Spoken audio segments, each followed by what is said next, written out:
Welcome to a retelling of the epic tale Beowulf, read to you by Lisa M. Kendrick. Long ago, where the North Sea still blows her icy breath deep into ports and channels, sequestering the sea wolves for months on end, there was a great chieftain named Hrothgar. In Denmark, Hrothgar had carved out a kingdom for himself, growing his wealth to build for his people a mead hall, unrivaled by any other at that time. Hirot was its name, and it rose up proudly, its columns heavy with spiraling carvings, its edgings tipped in glistening gold, its furniture gleaming with polish, its table heavy with meat and mead, its rafters echoing with tales and song. Hrothgar was a great warrior. Aesher, his best friend and second in command, was unparalleled by any other. His majestic wife, Wealhtheow, queen of the Danes, his sturdy sons, Hedrick and Hormond, and a beautiful daughter, Frewaru. Hrothgar's star was shining brightly. Never mind that he had killed things and pillaged others to erect his base of power. It is right that strong men lead. But he had made the wrong enemies, and his star would drown in blood.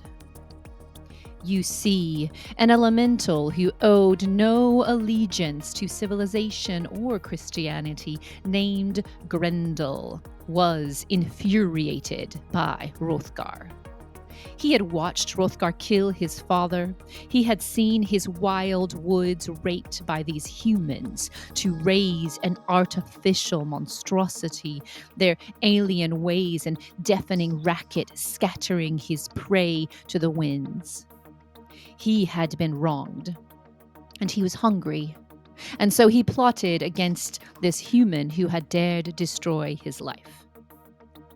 For 12 years, when the night wrapped her dark cloak against the bosom of the earth, Grendel called forth the fog and stole from his cavernous lair and the marshy woods straight to Hirot. He was an arrow, a burning flame of darkness and death. Waste not, want not. His revenge to snatch a great warrior straight from his sleeping mat in that booming hall where the men gathered when darkness fell. They thought themselves safe, but there was no safety from Grendel. Over those dozen years, Grendel took so many men to feed his revenge and to fill his empty belly that he lost count. But never did he touch Hrothgar. For though Grendel was not human and did not understand their ways, he knew that Hrothgar suffered more with living than he ever would have in death.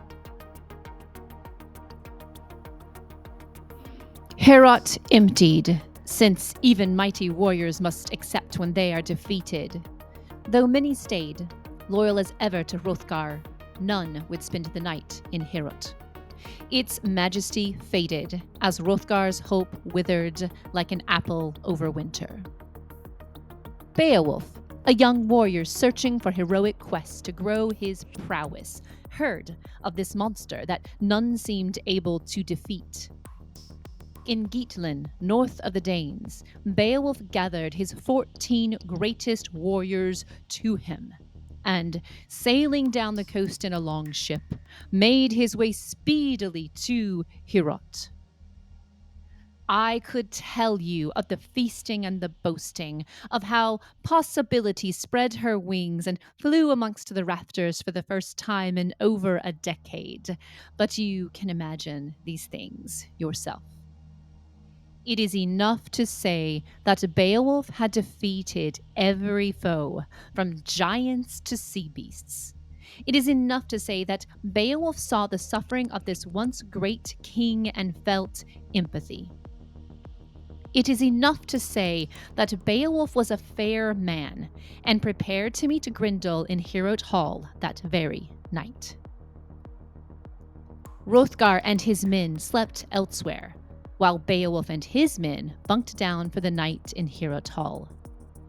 Beowulf prepared to meet Grendel in combat with nothing but his bare hands, believing that he was either worthy enough to defeat Grendel in equal combat, or that Beowulf was not righteous enough to defeat this fey creature and would die. Grendel watched Heorot Hall, and he saw what he had not seen in many moons: warriors sleeping like sardines in a barrel.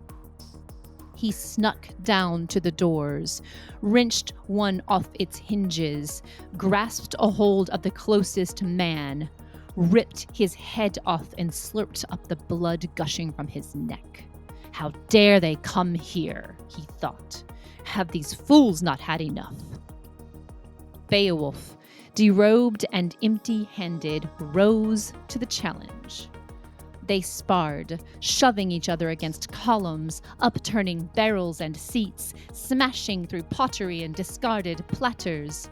They were at first of equal strength, but Beowulf had the convictions of a new religion and civilization feeding his resolve, and gradually he overcame the creature.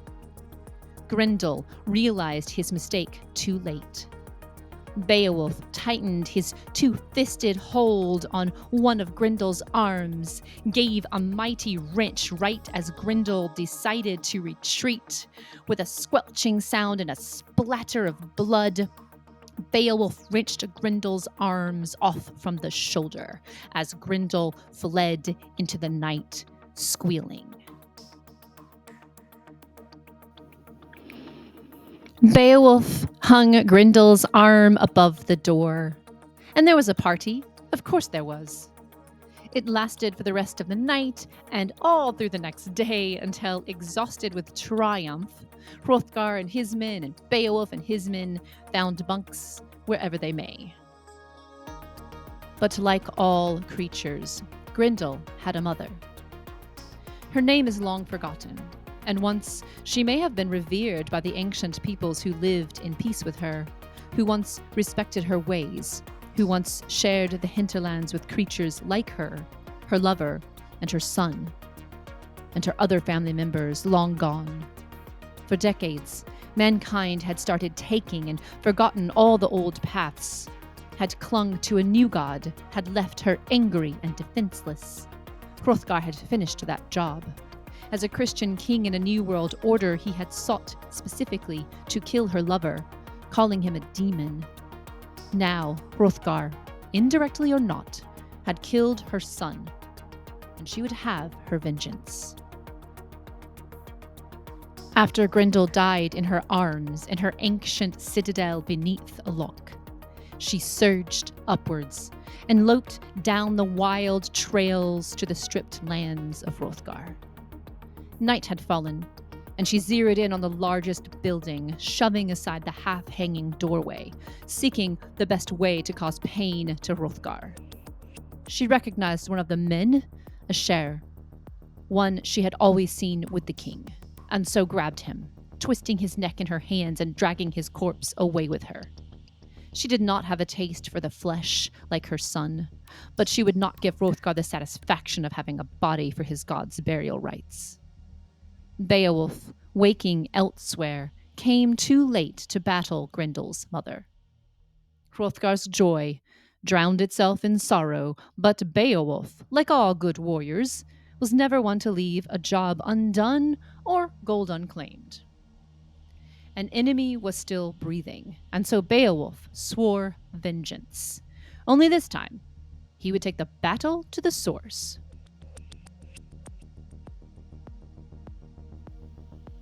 Of all the warriors present, only Beowulf could surmount the dangers involved in going into that pagan lair. Perhaps he was part she. Perhaps his new god had bequeathed to him 9 lives like a cat. Either way, Beowulf's 13 warriors who were left, and Hrothgar with his retainers, hiked the treacherous swamplands to the lake and watched as Beowulf dove beneath the foamy waves that lapped upon that pebbly beach like angry kittens. Of Beowulf's journey, we can only imagine. What we do know is that water monsters loyal to Grendel and his mother rose up to guard against Beowulf's invasion, and then fell beneath the bite of his sword Hrunting. We know that Grendel's mother came forth herself to stop him, and that for the first time ever, Hrunting failed him. His helmet failed him. His superhuman strength was not enough. And the only reason he survived that assault was his armor, which had been forged by the greatest smiths who ever lived. We know Hrothgar and his men, witnessing the bloody waves which now crashed like elephant seal bulls upon the shore, believed Beowulf to be dead and went home. We know Beowulf's men, eternally faithful to him, stayed. And we know how this ends. Beowulf, exhausted but determined, had eventually found himself in an ancient cave-like mead hall, succeeded in standing, and had pushed himself away from the dripping fangs and wickedly curved claws of Grendel's mother. Through some trick of its position or an ancient magic that had never faded, her lair was like a hall built by giants, and it remained dry, so that Beowulf could fight on his 2 legs. All had failed him except his armor, but he would never consider backing down.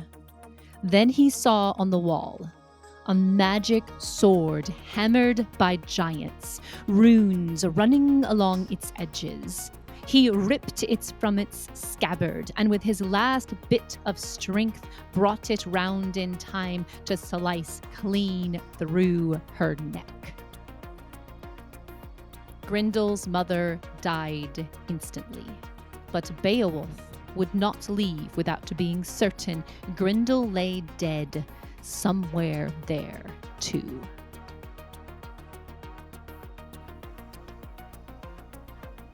Having been gone an entire day, Beowulf's men rejoiced as Beowulf emerged from the lake, blood streaming off of him, but alive and intact, one hand holding his enormous new sword and one hand raised to display the massive and gruesome head of Grendel.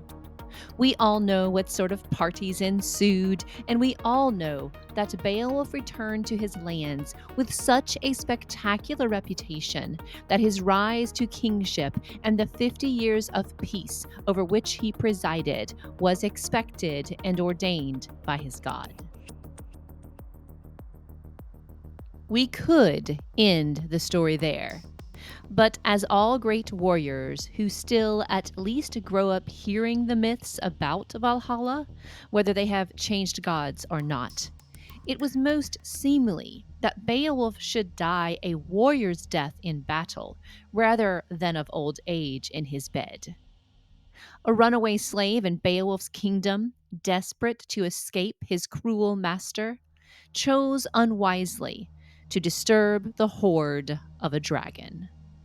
Upon taking the gem-encrusted goblet to buy passage away from there, that legendary dragon, one of the last of its kind, proves itself still quite alive despite not having been seen in 300 years.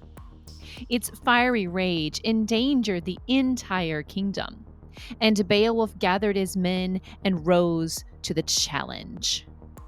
I could give you a blow-by-blow account, but if I do, this tale will never end. So let's cut to the chase. Despite Beowulf's 5 decades of fair leadership, despite his heroic past, despite his famous chainmail and his giant sword, this time his men were faithless.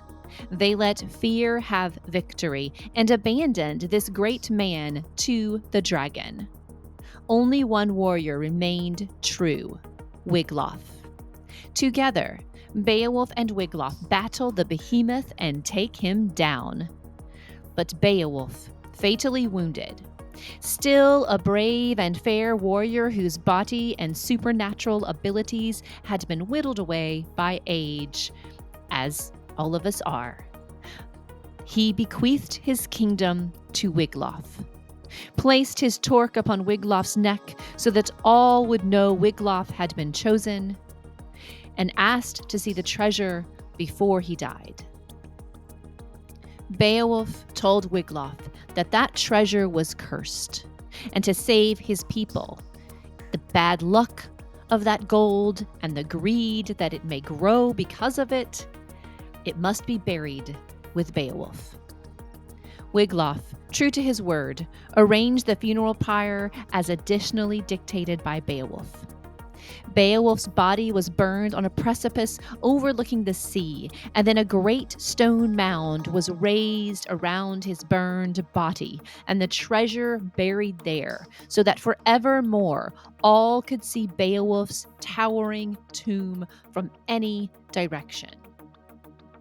To this day, when longboats sail past, they cannot miss the great cairn as it juts up, piercing the fog, pointing into the heavens. They know that treasure gilds the ashes of that great warrior. They know that though even the mighty eventually fall, their stories live in stone and words forever.